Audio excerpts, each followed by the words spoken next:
வணக்கம் நண்பர்களே.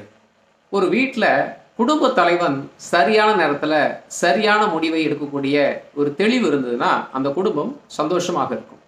அதே மாதிரி தாங்க ஒரு நாட்டில் சரியான நேரத்தில் சரியான முடிவை எடுக்கக்கூடிய ஒரு உறுதியான தலைவன் இருந்தால் அந்த நாடு வலிமையாக இருக்கும், அந்த நாடு சுபிட்சமாக இருக்கும். அது மாதிரி தான் ஒரு தெளிவான முடிவை உறுதியான தலைவர் மோடி எடுத்ததுனால இந்தியாவுக்கு எவ்வளோ சேமிப்பு ஏற்பட்டிருக்கு பாருங்கள். இந்த உக்ரைன் ரஷ்யா சண்டையில் ரஷ்யாக்கிட்ட யாரும் கச்சா எண்ணெய் வாங்கக்கூடாதுன்னு சொல்லி அமெரிக்கா ஆர்டர் போட்டதுனால உலகத்தின் பல நாடுகள் அமெரிக்காவுக்கு பயந்துக்கிட்டு ரஷ்யாட்ட வாங்கலை. ஆனால் ரஷ்யா இந்தியாவுக்கு குறைந்த விலையில் எண்ணெய் கொடுத்ததுனால இந்தியா உறுதியாக நின்று வாங்கினாங்க. அதில் கிட்டத்தட்ட பார்த்தீங்கன்னா 2022 மேலேருந்து 2025 மே வரைக்கும் 17.2 மில்லியன் டாலர் நமக்கு சேமிப்பு ஏற்பட்டிருக்கு. 1,49,989 கோடி.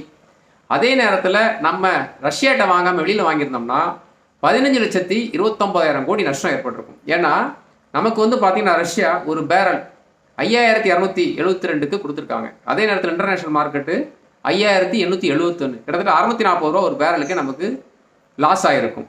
அது மட்டும் இல்லை, 78 காண்ட ரஷ்யா நமக்கு நட்பு, வர்த்தகம், பாதுகாப்பு, இராணுவ தளவாடங்கள், முக்கியமான நேரத்தில் ஐநா பாதுகாப்பு கவுன்சிலில் நமக்கு சப்போர்ட் பண்ணுவாங்க.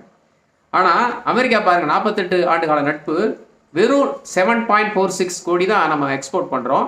அதே நேரத்தில் இம்போர்ட் பார்த்தீங்கன்னா 3.56 கோடி.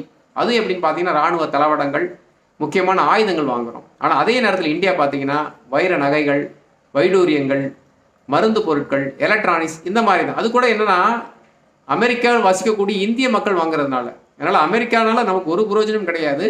அதே நேரத்தில் ரஷ்யாவினால் மிகப்பெரிய நமக்கு லாபம் ஏற்பட்டிருக்கு. அதான் உறுதியான தலைவர், உறுதியான ஒரு நிலைப்பாடு இந்தியாவுக்கு மிக மிக ஒரு நன்மை பயக்கும் ஒரு முடிவாக இருந்திருக்கு. இன்னொரு பதிலை சந்திக்கலாம். நன்றி.